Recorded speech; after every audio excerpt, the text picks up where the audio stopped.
Nagulat ako nung nagising ako nung gabing yun. Dahil ang pagkakaalala ko ay nakipaglaban ako kay Cora at nahulog ako mula sa mataas na lugar at nawalan ng buhay. Tara na, Luna. Umalis na tayo. Pero pinagaling ako ni Luna, ang mahiwagang aso ni Cora. Bakit mo ko tinulungan, Luna? Bakit? Bakit nga ba? Siguro dahil hindi mo pa oras bata. Kaya ka lang naman nakagawa ng masama dahil nabalot ng kapangyarihan ng pagiging aswang. Ang puso mo Puno ng galit ang matandang aswang na nagsalin sa'yo ng kapangyarihan. May oras ka pa para maging mabuti. Kaya gamitin mo yon. Ano ang ibang mga tao? Ayos lang sila. At wala silang maalala tungkol sa mga nangyari. Lalo na ang tungkol sa mga aswang.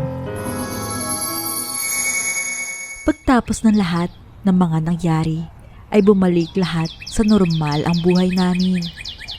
At mukha ngang walang natatandaan ang mga tao tungkol sa mga aswang. Sinubukan ko ring itanong ito kay nanay at tatay. Nay, tay, naalala niyo po ba noong naging aswang ako?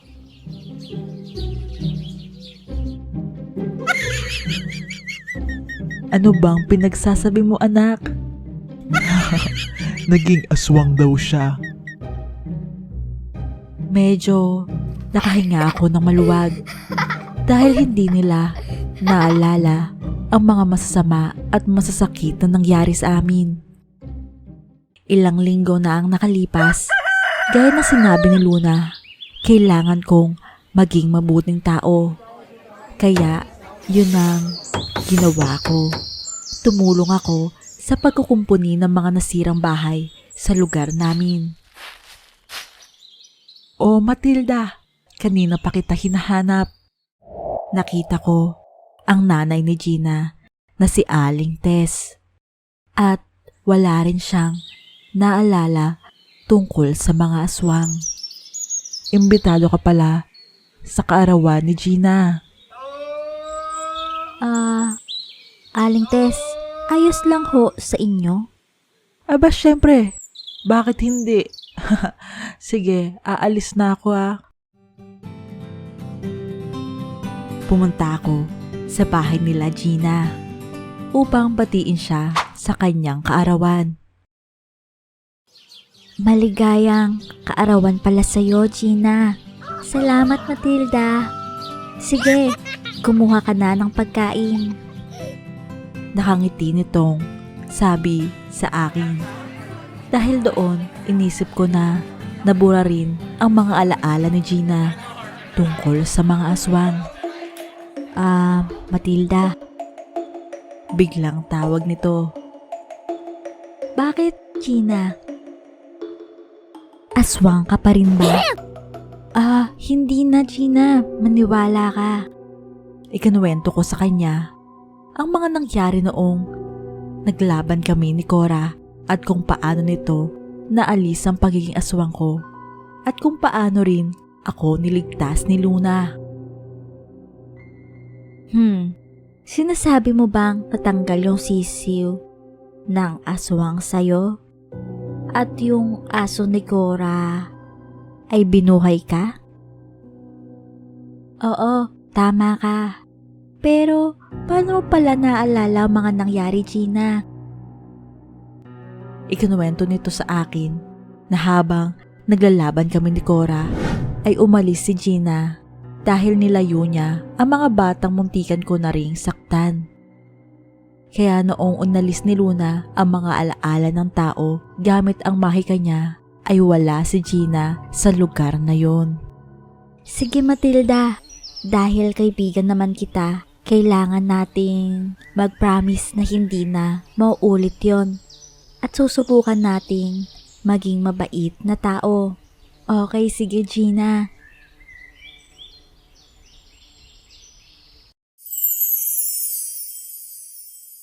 Pero hindi pa doon natapos ang kwento. Dahil makalipas ang ilang mga taon, napansin namin ni Gina na may mga umaaligid-aligid na namang mga aswang sa lugar namin. Gina, sa tingin ko, kailangan nating maghanda para kung sasalakay man ng mga aswang na yun, mapipigilan natin sila. At doon, nagsimula ang pag-aaral namin ni Gina kung paano matalo ang mga aswang. Nagbasa at nagtanong kami kung paano matatalo ang mga ito. Ano ang mga kailangang gamitin upang masaktan ito. Kaya pumunta kami sa isang bahay na may alam tungkol sa mga aswang. Matilda, ganito ang itsura mo dati, di ba? Hoy, mas maganda naman ako dyan. May mga bagay na nakakatulong para matalo nyo ang mga aswang. At ang iba dito ay makikita sa mga bahay nyo tulad ng bawang at asin. Magic sarap po. Pwede, Lola?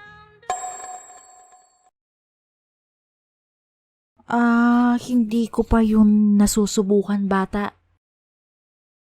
Pagkatapos ng ilang oras na pagtuturo ni Aling Sita, Ang bigat naman ito.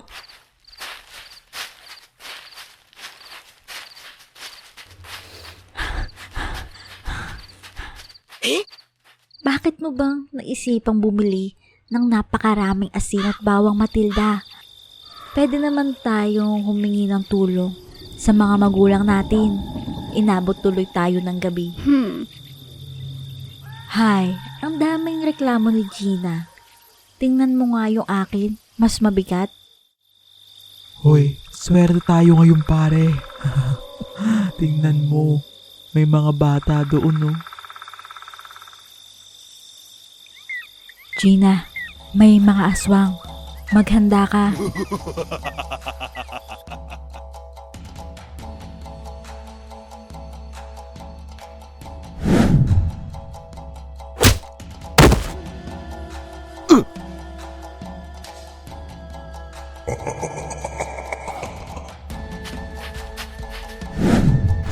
Ya!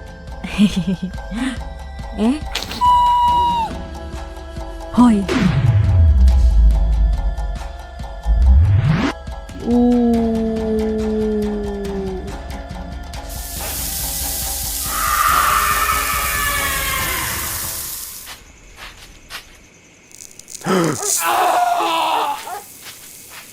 Tara na, Gina.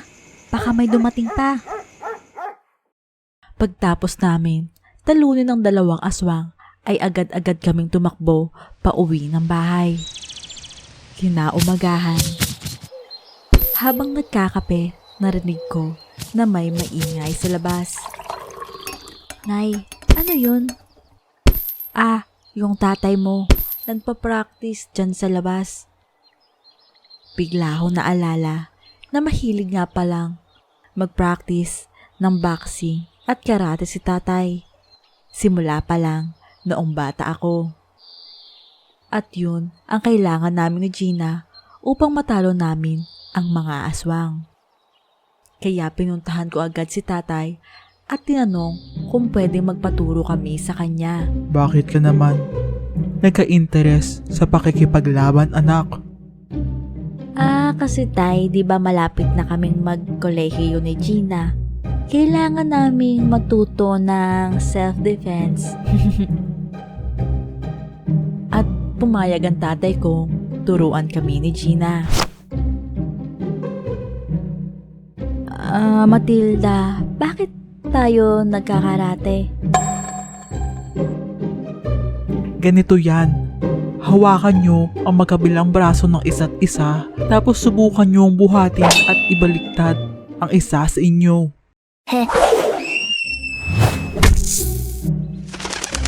Ouch! sakit. Ganyan talaga yan, anak. Oo nga pala. Total, nasabi nyo na kanina ang tungkol sa kolehiyo. Ano nga pala ang kurso ang kukunin nyong dalawa? Ako tay, gusto kong maging guro para maprotektahan ng mga bata laban sa aswang. Biro lang po yung aswang na parte. Pero sa totoo lang, gusto ko talagang protektahan ng mga bata. Dahil nagsimula ang kwento ko noong pinasa sa akin ng matandang aswang na yun ang pagiging aswang niya noong bata ako. Ikaw naman, Gina. Ako po, iniisip kong magpulis katulad ni Itay para maprotektahan ang mabubuti laban sa masasama. At gaya ng inaasahan namin ni Gina, makalipas sa mga ilang araw, nagsimula na umatake ang mga aswang ng palihim at palihim rin namin silang minanmanan ni Gina.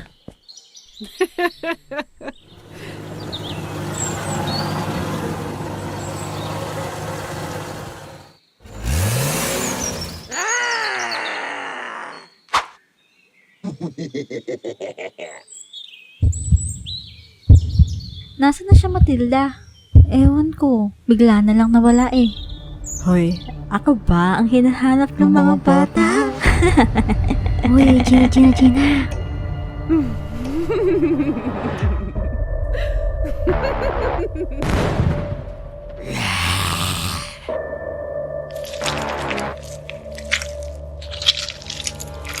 Takbo!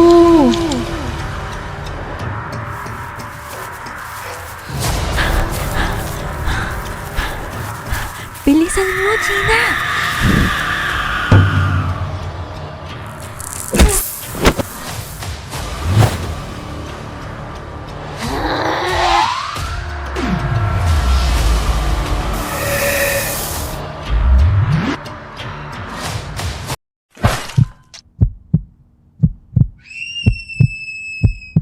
Hoy, aswang!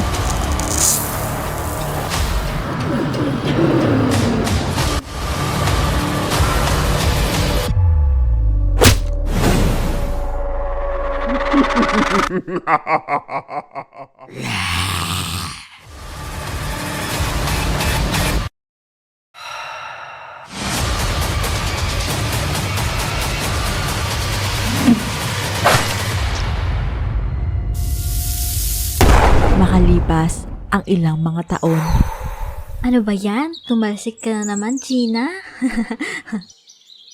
Hay, ewan ko sa'yo. Yan na ba yung huli?